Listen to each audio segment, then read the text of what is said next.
Hi எல்லோருக்கும் வணக்கம். இந்த மாதிரி தான் நம்ம புளியை கடையில் வாங்கியிருக்கோம். ஆனால் இதுக்கு முன்னாடி இந்த புளி பார்த்தீங்கன்னா இந்த ஃபார்மில் தான் இருந்திருக்கு. இதை நாங்கள் இப்போ காய போட்டிருக்கோம். ஏன் அப்படின்னு கேட்டிங்கன்னா, எங்கள் வீட்டில் ஒரு பெரிய புளி மரம் இருக்குது.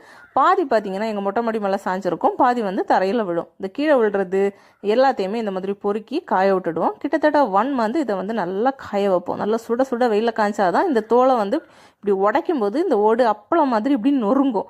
அதுதான் கரெக்டான ஸ்டேஜ். ஏன் இங்கே பார்த்தீங்கன்னா கொஞ்சம்லாம் கரிஞ்சு போன கலரில் இருக்குன்னு கேட்டிங்கன்னா, நல்ல மழை வந்துச்சுல அந்த டைம் அழுகி போனது தான். அதெல்லாமே யூஸ் பண்ண முடியாது. மழை நம்ம ஆளுக்கு கொஞ்சம் ஒத்துக்காது.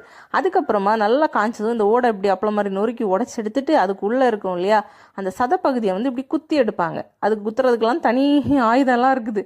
அதை வச்சு குத்தும்போது அது கிளியராக அந்த விதையெல்லாம் வெளியே வந்துடும், அந்த கொட்டையெல்லாம் வெளியே வந்துடும். அதை தனியாக யூஸ் பண்ணிப்போம், அது வேறு விஷயம்.